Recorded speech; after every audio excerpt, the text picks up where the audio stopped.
are here to bring you The Tower today. Dun dun dun. So, would you say that this is like the major that people least like to see?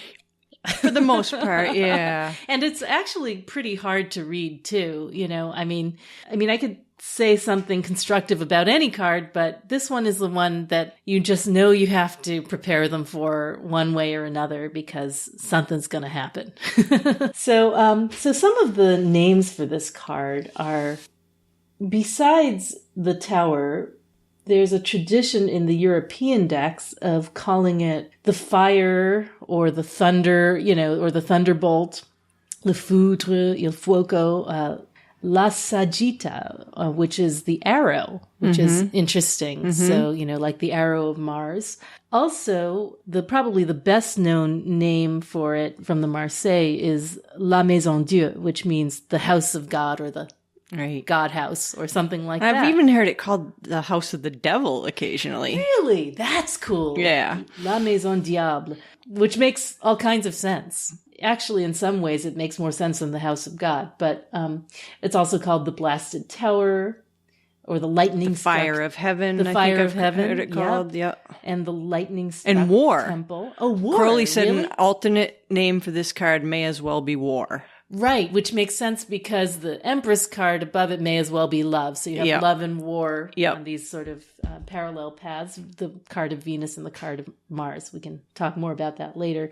It's also called the Lord of the Hosts of the Mighty. So that's the Hermetic title. What's up with that? I think it's a reference to its path between Hod and Netzach, because Hod and Netzach both have god forms associated with them that are called armies. Oh, so the hosts cool. of the mighty. Lord of the hosts of the mighty, yeah. right. So, and thus war, you know, it's got armies on either side of it in a sense. Yeah, so marching along the path, back and forth. Yeah. In formation. And it's also called the roof of Yesod because it's there right above the ninth there. And it's you know, it's like a parallel path right over Yesod. Mm-hmm. Well, since we're like diving right into it, let's do it. So it's the path right over Yesod. It's hovering, you know, between the 7th and 8th Sephirot. Check your diagrams. It's the lowermost parallel path of the three. Mm-hmm. Mm-hmm. And it's associated with the letter Pe, which means speak. Or mouth. Or mouth. And you know what's really interesting about that? I mean, there's so much that's interesting about the speech references in this card, but one of them is the idea that when you do the lesser banishing ritual of the pentagram, which I don't know about you, but I do every morning, it's you're supposed to be standing at the intersection of Samech and Pe, so at the intersection of temperance and the tower. So there's this idea that, you know, you're speaking your connection with the divine, you know, speaking with the mouth of Pe, the connection with the arrow, right? Straight up to the divine. And you're in this oracular place at that moment between those two forces. Surrounded by the rest of the tree. Surrounded by the rest of the tree with Hod on one side of you and Netzach on the other. And you're, you know, standing there in a revolving cone of light. Surrounded by flaming blue pentagrams. It's awesome. So the other thing that's really cool about the speech references or the idea to speak with the letter Pe is that a lot of people like to connect the story of the Tower of Babel with this card. And, you know, is it legitimate? Is it not? It doesn't matter really because it's something that people see in it. And this idea that in the story of the Tower of Babel, we can just go through it real quick. The idea is that people were trying to build this temple to reach the heavens, not the house of God. Right, to attain those heights. And they left off everything else they were doing. In the version that I like best, they stopped planting the fields, they stopped, you know, harvesting the corn, and they devote all their energies to this building. And when they get to the top of it, you know, God strikes the tower. Well, actually, in the original myth, there is no striking of a physical tower, but he divides their speech so that they cannot understand each other anymore. And to me, the striking of this pillar is a really good metaphor for that. You know, this language being the crowning glory of mankind, and he strikes it, divides them so they can't communicate anymore. They can't follow through on this amazing act of hubris to try and reach the heavens. And they're forced to go back to working together and feeding each other and cooperating and surviving. And that is represented as an act of mercy, a divine act of mercy rather than a simple act of punishment. The idea that, you're killing yourselves. Let me help you by punishing you or by taking away this thing you think you want that you don't really need. And that's why sometimes we see especially in the older cards, you'll see like a plume, or a feather rather than an actual lightning bolt. In Marseille, there's like a feather coming or plume coming from the heavens. That's kind of an indication of divine grace, rather than the fiery fires of fiery destruction. Oh, and there are yods on the Rider-Waite card. I believe there are, how many? 22 of them? I didn't count them. Let's count. I think there's 10 on the right side. 1, 2, 3, 4, 5, 6, and 12 on the other. So 22. Right. So that's significant because you have the 10 Sephirot and the sacred numbers 1 through 10, and then you have the 12 signs of the zodiac, and together they make up the also important number 22, the number of paths on the tree and letters in the Hebrew alphabet. We also have references to Keter, don't we? Yep. Yeah. Well, we have a lot, especially in the Crowley card, there's a lot of references to parts of the tree. Yeah, let's go through them. In the Waite card, there's the crown, which the literal crown of Keter. Right, or it could be the what they call the false crown of ego or of false ideas. Mm-hmm. I like that, and there are like these 3 flaming windows, which could be the supernals. Some people like to say that. How about in the Crowley card? What so there's all sorts of stuff there because so you've got the dove and the serpent. The dove being suggestive of Netzach and Venus, and then the serpent being suggestive of well, many things, but that would be the hode. I'm surprised it's not a winged serpent. Yeah, well, it's actually a lion serpent, so it's Abraxas. Oh, really? Mm-hmm. Just like it's seen on the lust card, you see the Abraxas serpent, the lion-headed serpent. So he's a lion-headed serpent. Yeah, and he's got the solar. See how he's got the solar rays around his head. That's cool. So Abraxas, breaks down to the number 365, which is a reference to the number of days in the year. So it's a solar. It's a solar so is he reference. So Abraxas, is he a demon? Is he a spirit? What is God form? I don't know. God form, I would say. God form, okay. And represented by that's lion serpent. Yeah. So that would be, possibly a reference also to Horus and Tiferet. Because of the solar thing happening around. But you could also look at as that eye as being a solar reference. So Tiferet between Netzach and Hod, if you look at it, looks like that section of the tree. And we also always see, we've probably been talking about this ever since way back in the Empress, this idea of the descending dove and the rising serpent as, as a form of divine grace, and the serpent as aspiring up the tree towards the Godhead. So you have the downward and upward motion together. And they're kind of opposites, Venus and the serpent and the dove, well, that would be Venus and Mercury in a sense, but also Venus and Mars in a sense as well. There's also, I've heard it argued that window with the cross in it, Malkut. Yeah, it's a Malkut reference.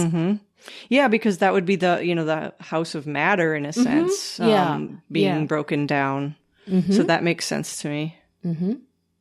Oh, one thing that's kind of interesting about these parallel paths. So if you take the Hebrew letter for each of the paths and convert it to its numeral and add up the 3 parallel paths, it adds up to 93. So does it really? Yeah, it does. That's cool. Yeah. So if you take Pei and Dalet Tet and Dalet. And add them up.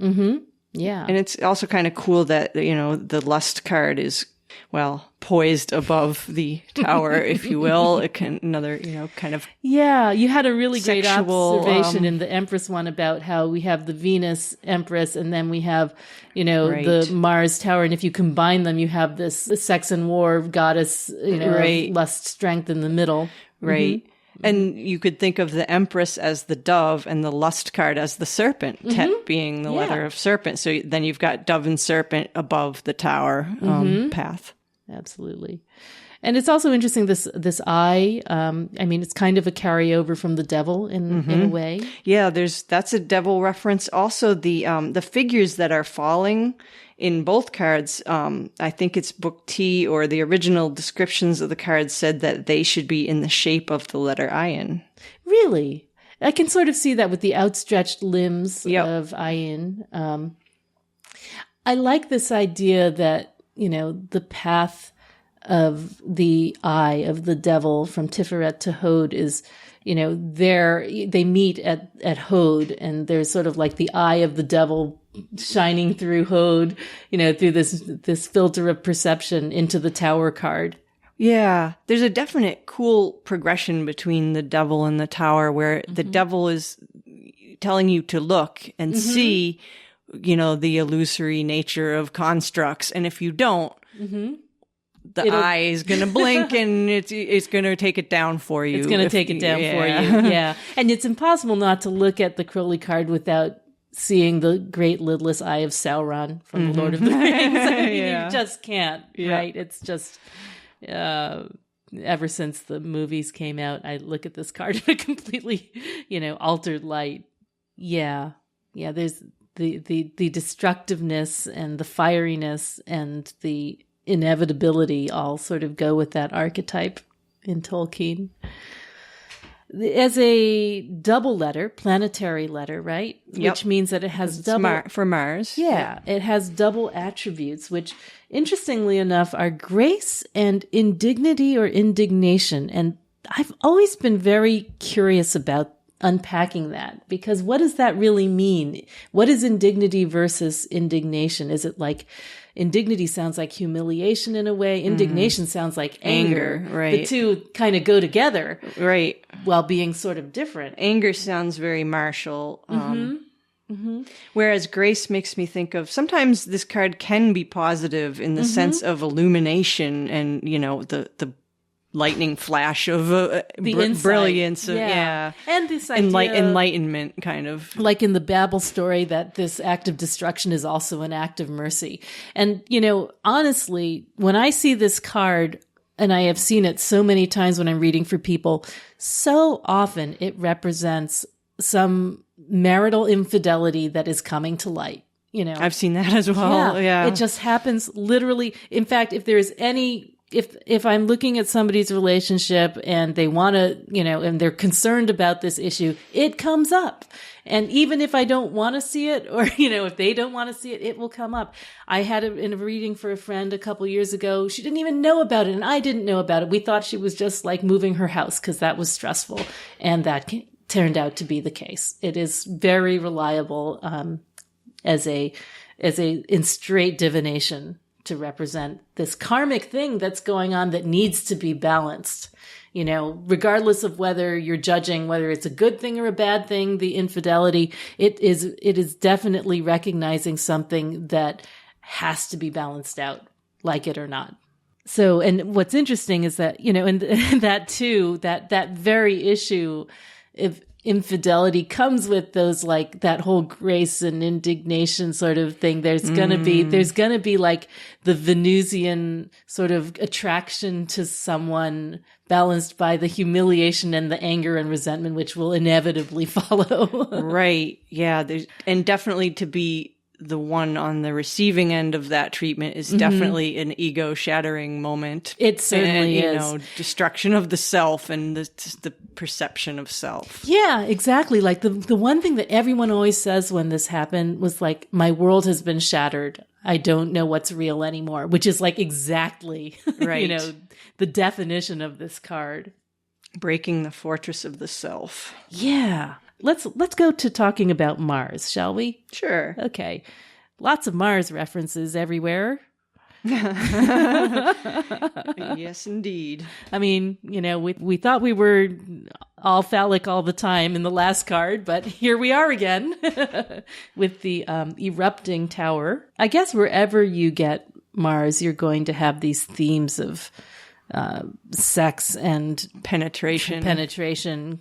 What's interesting is that the keywords that astrologers use, or at least I know that Austin Coppock uses for Mars, are cutting and burning. So here's the burning. Right. Here's the, you know, the fiery Mars at work with the purgative fire. And let's see, Mars rules Aries and Scorpio, yes. Right? So we have both the sort of that initial energy of the inrush of like life fire in Aries, and then the transformative, you know, purgative fire of Scorpio. And interestingly, Mars is in detriment in Venus's signs, so in Libra and Taurus, and vice versa. So Venus is in detriment in Mars's sign. So, you know, they're really set up as polar opposites. That's kind of interesting too, because if you go back to the Netzach and Hod thing, the balance between emotional and intellectual in this card, I think the emotional loses out a little bit. You know, like it's a weaker force in a sense. Like, if you know what I'm getting at.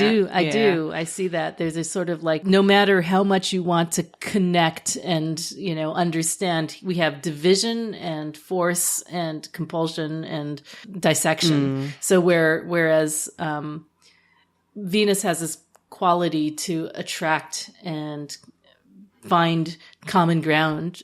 Right. Mars is a separating force. In the Thoth card, the dove of Venus is kind of fleeing. It looks like fleeing the scene in a sense. Yes, you know? Yes. It's sort of the dove of peace is leaving the picture. Yeah. Yeah. I did a quick rundown of the associated minors, and I'm not going to go into great detail, but I'll just read the names of them because they're so suggestive. The Mars cards are Two of Wands Dominion, Nine of Swords Cruelty, Seven of Wands Valor, you know, Five of Cups Disappointment, Three of Discs Worker Works, and Ten of Cups Satiety, which is interesting. Those are all the Mars cards. Yeah, those are all the Mars cards. So there's all this domination and sex and, you know, and feelings, all the feels out of balance. Right? Yeah. Mars, you know, being the planet for Gevora too. Whenever I think of that, Gevora, I always have this phrase that pops into my head. It's, let justice be done, though the heavens may fall. Though the heavens may fall. Yeah. And that reminds me of this card. It totally reminds me of that card. I mean, you can see the heavens falling all around. And then there's the dove and serpent being the two forms of desire that Crowley mentions, you know, the will to live and the will to die, and how they're not actually incompatible forces. Right. And I think of those two forces, will to live and will to die, as being very Venus-Mars kind of, you know, in balance. Or the two forms of desire. I've heard it called that as well. Right. And also, in the Scorpio is ruled in modern astrology by Pluto, too. Right, the underworld god. And we've got here the jaws of Dis belching fire from the underworld, from the bottom of the card. Right. So that's a specifically Crowleyan thing as opposed to a Wade thing, this connection with the underworld, with the fiery inferno of hell. Literally the hell mouth. The hell mouth. In old medieval processions, they had the giant mouth with demons flying out of it. And, that's just great. The hell mouth. So he says, he describes it as the jaws of Dis, or Dis Pater, Father Dis. And I looked that up a little bit. Dis Pater was a Roman god. He was, again, a chthonic god, like we were talking about in the Devil card not long ago, a god of wealth and fertility. And eventually he became, you know, sort of confused and conflated with Pluto and Hades, but he was also governor of, or he was in charge of a part of hell. So when we see think of the word dis and all the associated, dis-ease, lack of ease causing Negative. dis-ease. There's a lot of negative words associated with dis. Right. This eruption of infernal fire from the netherworld. I think Crowley, I think you mentioned his diary in your diagram here, but I also read somewhere that in his diary he used the letter P to indicate oral sex. I saw that too. I forget where that's from. Yeah, I forget where it's from too, but oh gosh. Well, of course he did. Yes, of course he did, as we like to say. This whole path, so we mentioned it being, between 7 and 8, above 9 on the tree, and it's the lowest parallel path. Right around that section of the tree is also what's called the Veil of Paroketh. Oh, yeah, right. Like we see it in the Temperance card. Yeah, yep. Yeah, and you mentioned standing at the crossroads there. Right. In the ritual. So the tower experience, deconstruction of the self, if you can't handle that, then you're not allowed to pass the veil and move into the higher realms. Right. Yeah. And there's also, when you think about Kabbalah, it's very interesting to think about the minor numbers and the connection via the major paths. Like if you're trying to deal with 7 versus 8, it's interesting to think about how you can get between the two using the path of the tower. So, for example, if you're, suppose you got the 8 of swords and the 7 of swords, you have the sort of like interference and stagnation of the 8 of swords and this sort of feeling of stuckness. Futility. Yeah. And then, you can break through to that to the 7, which, while it has its own problems, gives you some freedom of motion. And, it's sort of like, and whereas the futility of the 7, if you are trying to balance it out with the order of the 8, you can cross this path of grace, to try and find that. It's just an interesting key to use. I like the phrase you just used, freedom of motion, because I think this whole breakdown that the tower causes allows you some freedom of motion, because then you have really no choice but to rebuild, Exactly. It's blank slate time. Yeah. Yeah. It frees you from a prison, they say, the deconstruction of some construct that no longer serves. That's right. And as stressful as the tower is, and as destructive as it is to all the things you already know, you do get a fresh start afterwards. It's just like after the rain, after the thunderstorm, you have that beautiful fresh air that, and the birds are singing and the air is clear and the sun is out and you get to start again. Yeah, that kind of reminds me of the progression of Devil, Tower, Star. Yeah. Yeah, do you true. see the illusion? No. Breakdown. Well, after the rubble clears, then the starry sky. That's right. Yeah. And there's that moment. It really feels like that if you can imagine just the natural equivalent of that progression as being before the thunderstorm, where it's heavy and confined and closed and you're trapped and claustrophobic in the devil. And then you have the thunderclap and the rain and the and the fires of heaven in the tower, and then you have the clear air and the freedom to act in the star. I like that. I feel like making a connection between the mountain of the tower and the mountain of the hermit, but I don't really know how to do that. I mean, I guess there's if the tower is connected to Hod, Mercury, there's that connection with the Virgo rulership of the hermit, so there's kind of a connection and there. the hermit as being, an old age archetype. Breakdown eventually follows old age or of some sort. Right. Oh, and I've also seen the reference to the two falling figures in the Waite-Smith Tower as possibly being Netzach and Hod, you know. The colors, the colors are more Gevurah and Kesed. But, you know, there's a female one and there's a male one. So, you know, you can kind of say. I don't know much about it, but I also heard them referred to as the kings of Edom. Symbolic of, you know, return to nothingness, you know, destruction for, again, perhaps getting a bit too big for your britches, as they say. Right for a takedown. Yeah. Yeah. Although color-wise, at least in the Thoth card, it's very faithful. Yeah, it's just like the Emperor card. It's pretty much all reds all the time. Yeah, it's the red channel. Lady Frida adds black, which is appropriate for, you know, having its exaltation in Capricorn. Oh, yeah, that's great. Yeah. Because of the Saturnian. Yeah, so there's like various reds, bright red, scarlet red, Venetian red, and I think a red raid emerald. Yeah, which we don't see much of the emerald in here. That, but so what's Venetian red? Is that just like a darker red? It's like a kind of like brick red kind of thing, kind of a little brownish red kind of. Yeah, dry blood. yeah, exactly. Yeah.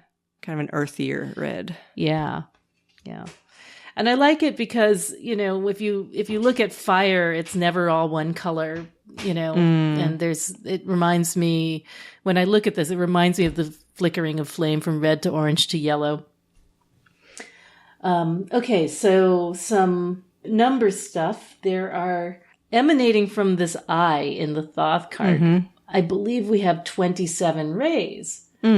So the path. Yeah, so it's path 27. And again, we derive that by starting with 10 Sephirot, and then 11 is the Fool, and then you count up to 16 is the Tower, and which is the 27th path.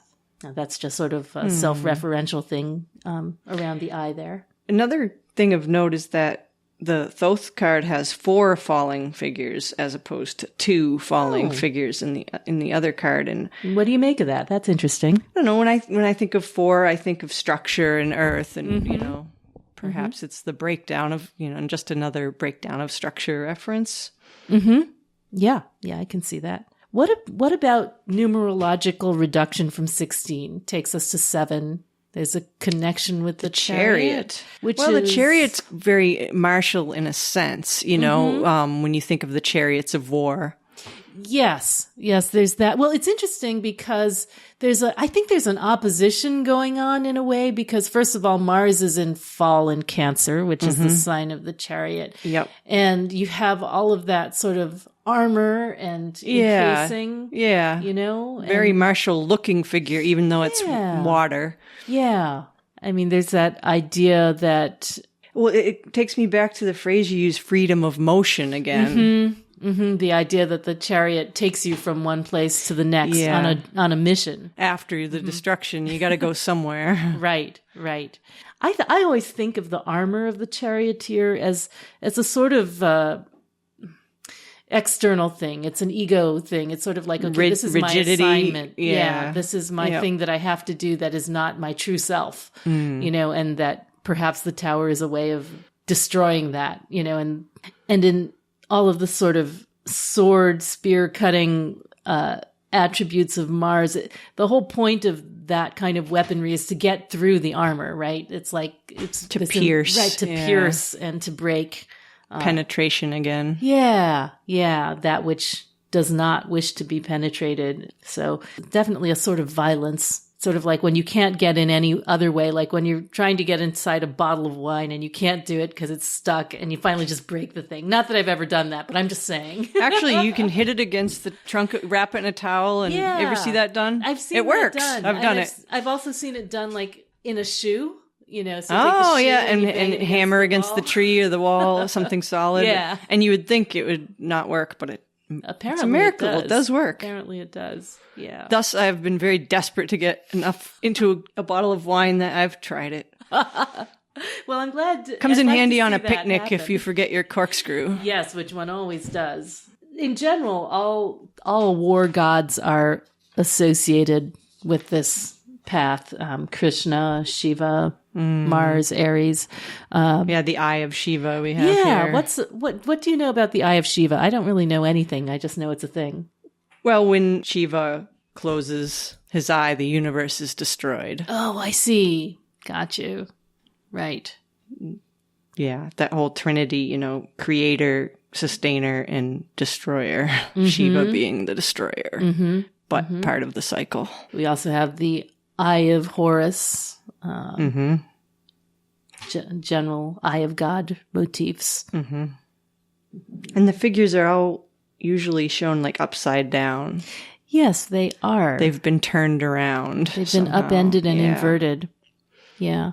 And what's interesting is that, in the Marseille versions, it always looks like it's a much lighter feeling. They're still heading to the ground, but the ground is not very far away, and they're surrounded by, bouncing balls of light, like they're in the bubble pen at IKEA or something. And, there's a much greater emphasis on the fertility that's associated with Mars rather than the destructive aspects. I'm trying to count how many rays are on that sun. I think there's 15. Tell me if I counted wrong. Let's see. 12, 13, 14, 15. I get 15 too, although there could be one behind the neck. There could be one behind that you're not seeing, which would be 16 this card, but 15 again the devil. Right. Back to and a reference to both of them. Yeah. Yeah. Yeah. Do you think that there's an implied connection to the lightning flash itself in here? He's sort of in the zigzag yeah. I here. mean, how could you not think that? Yeah. Definitely. And again, also on the weight card, it looks exactly like the path of the lightning flash. And this path is on that flash from, 7 to 8. It sort of reminds me of the, like the current of electricity, as well as the destructive and creative, potential of power through electricity. Yeah, that whole lightning flash symbolism, it's symbolically lighting up every single one of the Sephiroth. That makes sense. More like enlightenment, inspiration motif. Got you. One thing that we didn't talk about with the phallic references is that in the Waite Smith Tower, I've heard that this toppling crown could be a reference to the rite of circumcision. Ouch. Kind of disturbing to think of, but still the rite of circumcision is a sign of the covenant with God. In Judaism, it's a sign of agreement. I'm not sure that Waite had that first and foremost on his mind when he instructed Pixie to draw this, but nevertheless, there you have it. All right, so some of the references that I know you use a lot when you draw this card are like the reference of the wolf, or there's always a boar or a martial animal in your cards, which I like a lot, and I wish were in these cards as well. Yeah, there's a lot of martial animals in mine. There's the boar, obviously, the griffin, the chimera. Well, when we get the 9 of Swords, so Spiffo, this is our friend in Australia, Spiffo and I have taken to trying to eat pork when we get that, just as this is the sympathetic magic thing, right? You get 10 of Swords, you eat kebabs or you buy needles or whatever. Yeah. The 9 of Swords, you eat pork. To soothe the savage beast. Soothe the savage beast. That's right. Escape the tusks of the boar by eating it. Or you get some bratwurst. Or you get some bratwurst. Kielbasa. That's true. That's which is a dual symbolism. So yes. Just to hammer home the point here, we've got the sausage and the pork all happening. We're actually buying some kielbasa today for a party tonight. Bring home the bacon, fry it up in a pan, and never let you forget you're a man. And the botanical references with Mars are really interesting. You expect the stinging things and the bitey things and predators in general. Yeah. animal predators. Yeah, but also plants that have defenses against them, like nettles. Exactly, yeah. right. Poison ivy, perhaps? Oh, maybe so. Maybe so, I think it so. It definitely burns. And things that are bitter, like rue and wormwood. Garlic's often associated with the tower, right? Garlic, mustard, radish, tobacco, all those sort of like bitter or dangerous alkaloids. Yeah. You know. You had asked me, I forget when it was, probably when we did the Emperor, if I had any pepper, and I was kind of saving it for Mars because that's definitely perfect. the one that we use for Mars.